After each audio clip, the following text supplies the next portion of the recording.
Jadi yang kedua itu adalah for do loop. Jadi for do loop ini itu adalah struktur dari control flow juga yang memungkinkan kita untuk menuliskan instruksi untuk perulangan itu secara lebih efisien. Nah, untuk lebih jelasnya kita perhatikan diagram alir berikut. Jadi perbedaannya dengan while tadi itu adalah bahwa di sini kita sudah menentukan dulu kondisi awal yang harus kita berikan sehingga kondisi tersebutlah yang akan dievaluasi. Jika kondisi masih bernilai benar, maka conditional code itu akan dieksekusi dan mengalami penaikan. Jadi akan ada proses penaikan. Kalau yang di while tadi itu kan proses penaikannya kita buat dengan cara kita sendiri. Tapi kalau di sini, maka penaikannya itu atau increment-nya itu sudah secara otomatis ada di program. Lalu kalau misalnya penaikannya itu sudah dilakukan otomatis oleh program, maka dikembalikan lagi ke kondisinya. Apakah masih bernilai benar atau sekarang sudah tidak lagi sama. Kalau masih bernilai benar, maka akan tetap dilakukan perulangan terhadap conditional code. Tetapi kalau sudah bernilai salah, maka program akan berakhir. Contohnya di sini, sintak yang bisa kita pergunakan adalah for. Jadi kita tuliskan kata for, kemudian nama variabelnya itu apa, titik 2 sama dengan berapa nilai awal yang kita berikan to berapa nilai akhir yang kita tentukan untuk dia naikkan ataupun dia turunkan. Jika nilai ini masih terpenuhi, maka statement S itu akan dilakukan. Sebagai contoh di sini, misalkan for variabelnya itu I sama dengan 1 sampai 10, maka yang dilakukan adalah tuliskan nilai I. Nah, jadi ini akan berulang dan increment-nya itu secara otomatis adalah increment yang dibuat oleh Pascal, yaitu 1. Untuk lebih jelasnya, kita perhatikan yang berikut ini. Sama seperti yang sebelumnya, hanya saja dia lebih efisien dalam penggunaan sintak ataupun penggunaan perintah yang perlu diketikkan. Jadi di sini jangan lupa kita buat nama programnya, lalu definisikan variabelnya itu bertipe apa. Sama seperti tadi, variabel A itu bertipe integer. Lalu kita mulailah badan programnya. Jadi di badan program ini kita langsung saja mendefinisikan A-nya itu mau dari nilai berapa ke nilai berapa. Contohnya di sini for A, titik 2 sama dengan 10 to 20, maka tuliskan nilai dari A. Berbeda dengan while tadi yang dimana kita harus memberikan instruksi untuk melakukan kenaikan ataupun pengurangan. Nah, di sini kita tidak perlu melakukannya karena sudah secara otomatis nilainya itu akan dinaikkan oleh si Pascal. Jadi, kalau ngasih 10 sampai 20 nilai A, maka akan dituliskan nilai A itu value of A adalah ya 10 sampai 20 tadi. Ini kalau dieksekusi kira-kira hasilnya seperti ini. Jadi nilai A tadi itu akan muncul dan dia akan sesuai dengan apa yang sudah dikondisikan di awal ini. Nah, itu bedanya dengan while do loop. Sekarang kita lihat yang ketiga, yaitu repeat until. Nah, repeat until ini bedanya adalah dia memeriksa kondisinya bernilai benar atau salah itu di bagian bawah. Tidak seperti while do loop ataupun for do loop yang dimana dia memeriksa kondisinya itu di bagian atas. Jadi kalau misalnya kita lihat diagram alirnya kira-kira seperti ini. Jadi conditional code-nya itu ini dulu yang akan dilakukan. Jadi ini yang akan diulang-ulang selalu. Sampai kapan? Sampai kondisi yang di bawah ini dicek. Apakah setelah dilakukan perulangan tadi kondisinya bernilai benar atau salah? Jika kondisinya itu bernilai salah atau belum terpenuhi, maka dia akan terus mengulang. Justru kalau sudah terpenuhi, baru programnya akan berakhir.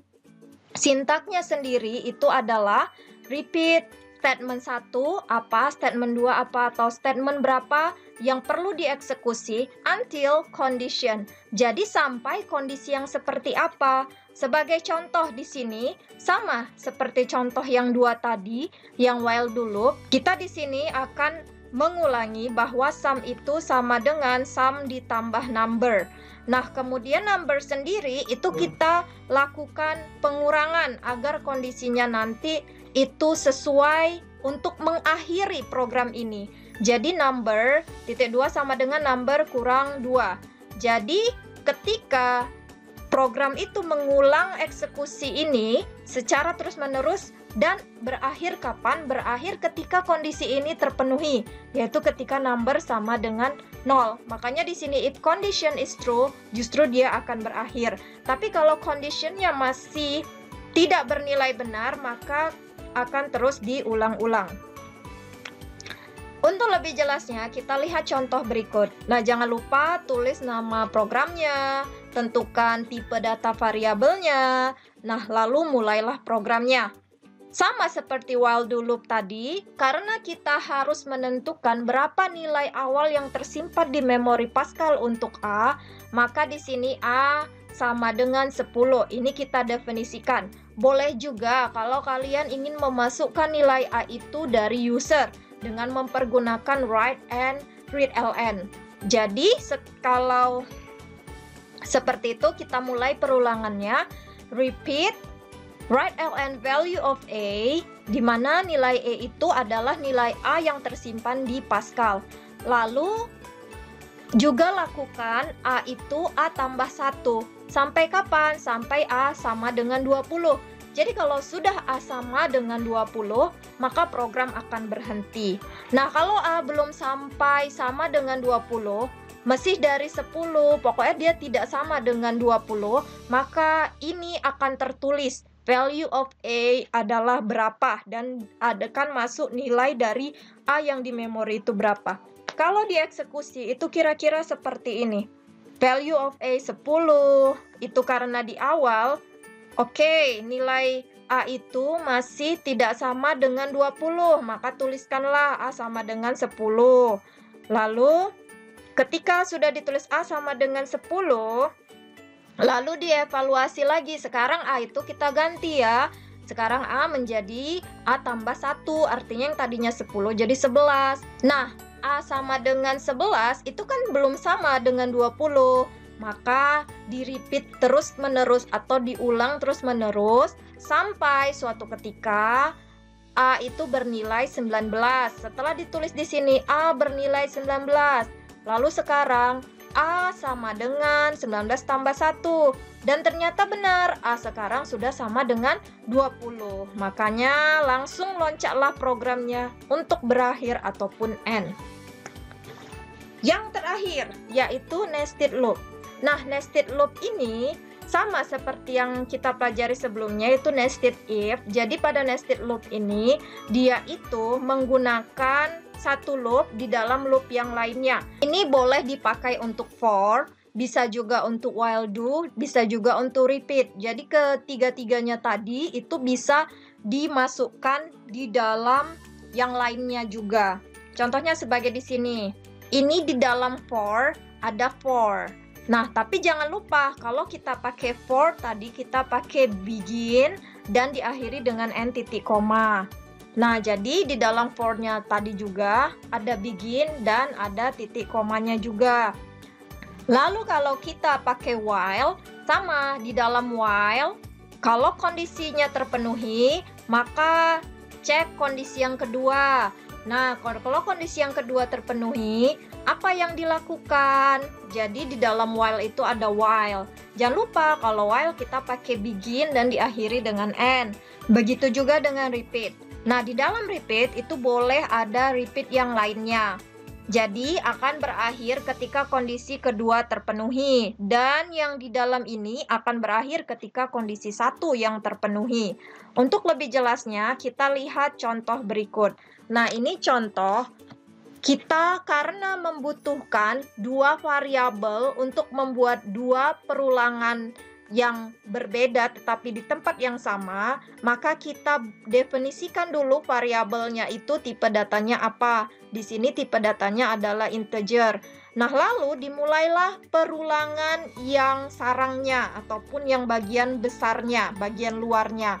Untuk I sama dengan 2 sampai 50, maka yang dilakukan itu apa? Yang dilakukan itu adalah perulangan J itu dari 2 sampai I, di mana nilai I itu nantinya akan kita cek kondisinya seperti apa. Ketika I mod J itu sama dengan 0 dan kemudian dia berakhir. Artinya kalau dia sama dengan 0, itu bukan bilangan prima. Seperti yang sudah kita pelajari sebelumnya bahwa mod itu untuk menentukan hasil bagi. Jadi I mod J artinya I dibagi J itu sama nggak hasilnya dengan 0. Kalau misalnya dia tidak sama, berarti dia bilangan prima. Tapi kalau dia sama, berarti dia bukan bilangan prima. Nah, kalau bukan bilangan prima, maka dia berakhir. Jika J sama dengan I, maka tulislah bahwa I itu adalah bilangan prima dan berakhir. Nah, ini akan diulang terus-menerus sampai kapan? Sampai yang pertama, 2 sampai I. Nah, 2 sampai I, I-nya itu sampai kapan? Dari 2 sampai 50. Jadi, sementara itu terjadi, maka ini akan selalu mengevaluasi apakah benar bilangan tersebut itu, si I tadi itu bilangan prima atau tidak. Ini misalnya kita buat, maka kita akan menghasilkan nilai seperti ini. Jadi akan muncul di situ bahwa 2 itu bilangan prima, 3 bilangan prima, 5 bilangan prima, sampai 47. Jadi ini akan diulang terus-menerus sampai mendekati nilai 50. Ketika nilai I sudah 50 dan ternyata dia bukan bilangan prima, maka itu tidak akan dituliskan. Jadi kira-kira seperti itulah bentuk dari nested looping. Oke, jadi sampai di sini sebenarnya ada satu lagi, tapi mungkin itu akan kita jadikan tugas untuk kalian.